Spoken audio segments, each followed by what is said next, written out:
नर्मदे हर। मात नर्मदे। जय माता दी गुरुजी, चरण स्पर्श। गुरुजी, भक्ति मार्ग, ज्ञान मार्ग, योग मार्ग, साधना मार्ग, इन मार्गों पर तो चलते हुए आत्मज्ञान प्राप्त होते हुए और मोक्ष तक पहुँचते हुए तो ज्ञानियों को सुना है। लेकिन समाज में रहकर डॉक्टर है, इंजीनियर है, वैज्ञानिक है या और भी कई सेवाओं में जो सेवा दे रहे हैं, उनको कभी आत्मज्ञानी बनते हुए या आत्मज्ञान प्राप्त होते हुए नहीं सुना, और ना ही ऐसा सुना है कि मोक्ष को प्राप्त हुए हैं। ऐसा क्यों? क्या वह इस कार्य में रहते हुए भी उसके अधिकारी नहीं है, या फिर और कुछ कारण स्पष्ट कीजिए।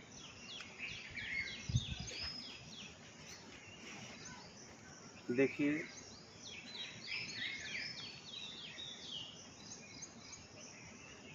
इस मार्ग पे रहने के बाद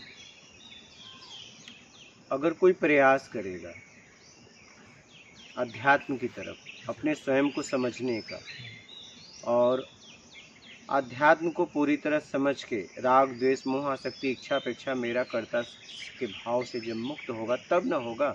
इसके लिए काम तो करना पड़ेगा अलग से। ये तो काम कर रहे हैं ना, ये तो काम कर रहे हैं। इसमें दो भाव हो सकता है, अपनी जीविका चलाने के लिए और एक भाव समाज के लिए। ठीक है, तो इसमें जब अध्यात्म में आपको आगे बढ़ना पड़ेगा। अध्यात्म का मतलब अपने आप को समझना। कोई भी व्यक्ति किसी फील्ड में हो, अगर राग द्वेष से मुक्त हो गया तो आत्मज्ञानी हो जाएगा। कार्य मायने नहीं रखता, कौन सा भी हो, किसी भी कार्य में हो, किसी भी फील्ड में हो, उससे मतलब नहीं है। लेकिन मूल है राग द्वेष से मुक्त होना। इस मार्ग पे चलने वाला भी राग द्वेष से नहीं मुक्त हुआ। कितने लोग सन्यासी होने के बाद देखिए आत्मज्ञान को उपलब्ध नहीं हो पाते। बहुत लोगों को से आप मिले होंगे, कई सालों से साधना कर रहे हैं। मूल आप चाहे जहाँ भी हो अपने आप को छुड़ा लो, अपने आप को छुड़ा लो। तो इस फील्ड में अगर कोई है, जब प्रयास करेगा तभी ना आगे बढ़ेगा। देखिए, आप जिस काम को आप करते हो उसी में उन्नति होती है, तो करोगे तब ना, करोगे तब ना। अर्थात मतलब ये काम करते हुए अपने आप को लिप्त ना रखे उसमें, छुड़ाते हुए सामाजिक राग द्वेष से अगर मुक्त करा लिया अपने आप को, मूल चाहे जहाँ भी रहो, राग द्वेष से अगर अपने आप को मुक्त करा लिया तो किसी भी काम में रहे वो ज्ञान को उपलब्ध हो जाएगा। राग द्वेष से अगर मुक्त नहीं करा पाया तो सन्यासी भी हो जाए तो भी मुक्त नहीं हो पाएगा, मोक्ष तक नहीं पहुंच पाएगा। मोक्ष का अधिकारी वही होता है जो पाप पुण्य से मुक्त हो जाए। कोई व्यक्ति विशेष थोड़ी ना कि ये काम करने वाला पहुंच जाएगा, ये काम करने वाला नहीं पहुंच पाएगा। लेकिन गुरुजी, जैसे समाज में अभी तक भ्रांतियाँ फैली थी कि नहीं, भक्ति करने से, योग करने से या ध्यान करने से या और भी जैसे संन्यास धारण करने से ही सिर्फ आत्मज्ञान प्राप्त हो सकता है, बाकी समाज में रह के नहीं। तो इस भ्रांति को मिटाने के लिए प्रश्न आया था कि क्या यही कार्य से पहुंचा जा सकता है, समाज की सेवा करते हुए भी उस स्थिति देखिए, तक कहा गया है कर्म ही पूजा है, सुना होगा। जी सुना है। जी।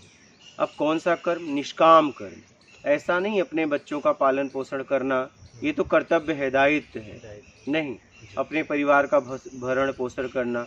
अगर आप समाज में निष्काम सेवा कर रहे हो बिना इच्छा अपेक्षा का, तो ये भी आपको मोक्ष तक लेके जाएगा, अगर करते हो तो। करते हो तो सन्यास का मतलब होता है जो अपना नाश कर दे। अपना क्या?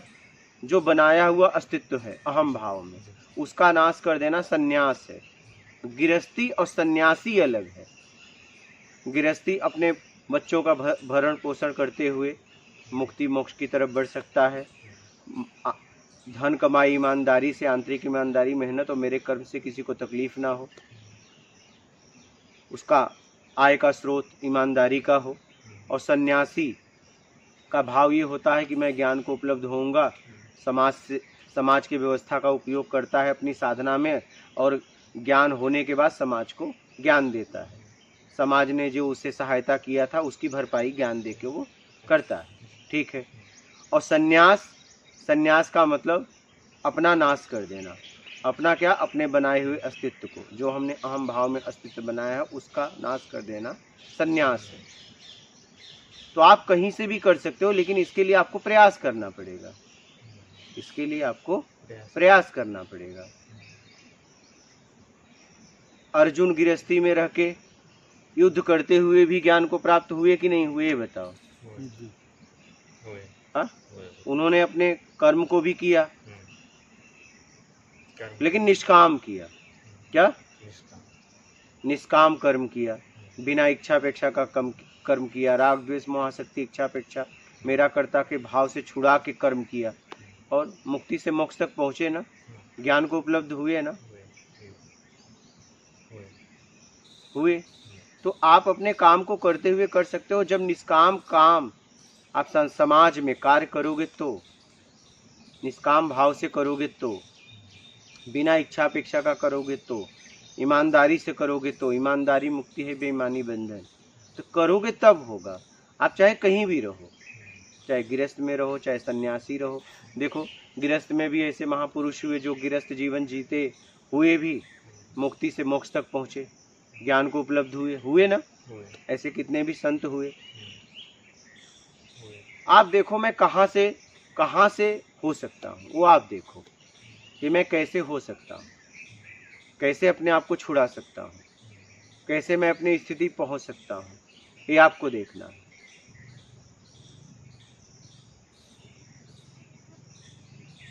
तो किसी भी जगह से रह के आप अपने आप को छुड़ा सकते हो क्या? मूल निष्काम सेवा है, बिना इच्छा अपेक्षा का सेवा, परोपकार में अपने आप को लगा दो जहाँ भी। लेकिन इसके लिए प्रयास करना पड़ेगा। बहुत लोग सन्यासी होने के बाद भी मुक्ति से मोक्ष तक नहीं पहुँच पाते, व्यवस्थाओं में जुटे रहते हैं, जुआड़ में लगे रहते हैं। बहुत लोग गृहस्थी होने के बाद भी पहुँच गए हैं। बहुत ऐसे संत हैं ना समाज में जो गृहस्थ जीवन जीने के बाद भी वो ज्ञान को उपलब्ध हो गए हैं।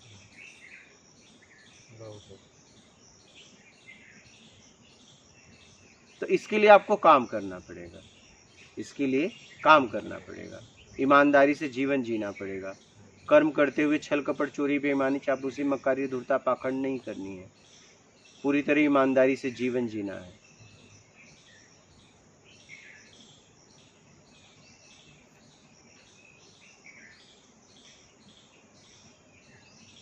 समझ रहे हो?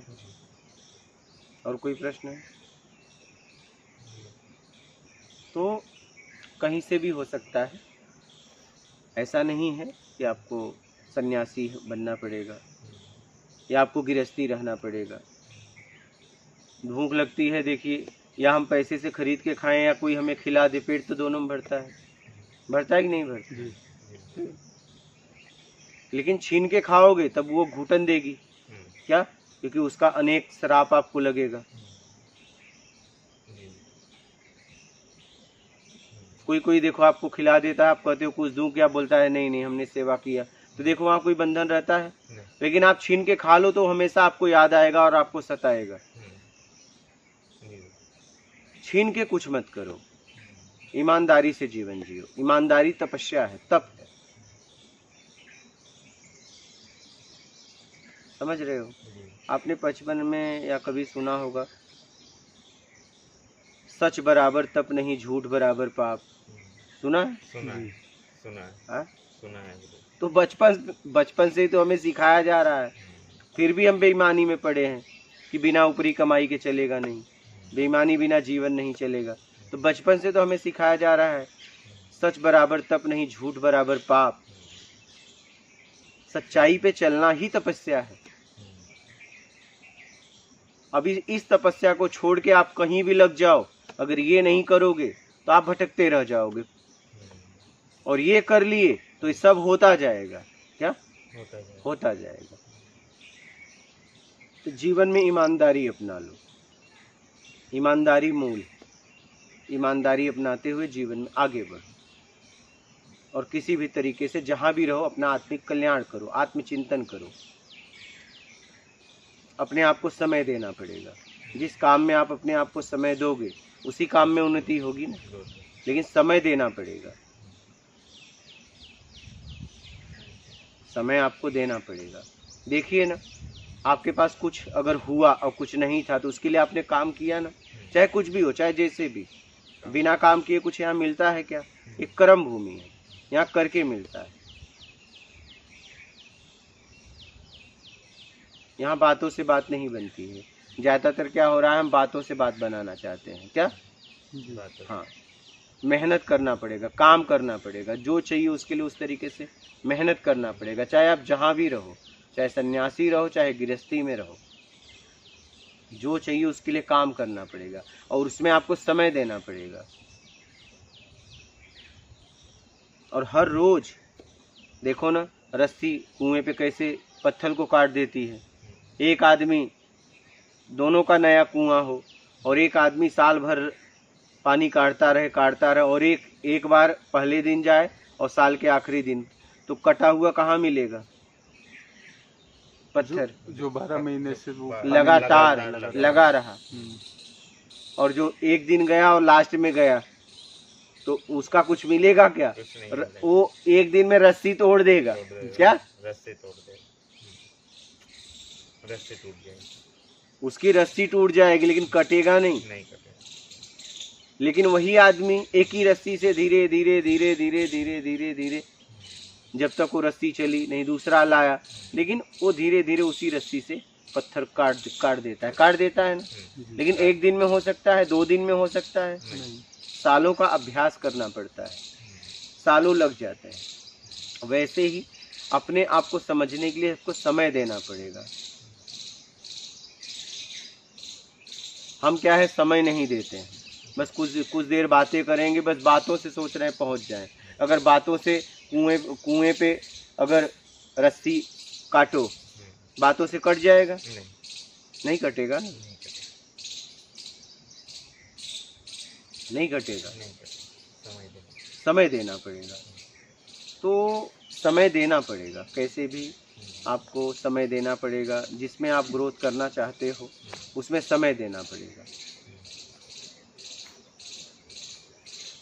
जिसमें उन्नति करना चाहते हो उसमें समय देना पड़ेगा। बातों से बात नहीं बनेगी। काम करिए, जीवन में आगे बढ़िए, तो कहीं से भी आप इस परम स्थिति तक पहुंच सकते हो, क्योंकि वो पहले से अंदर मौजूद है। बस राग द्वेष से कैसे भी अपने आप को छुड़ा दो। ठीक है, बात समझिए। मात नर्मदे।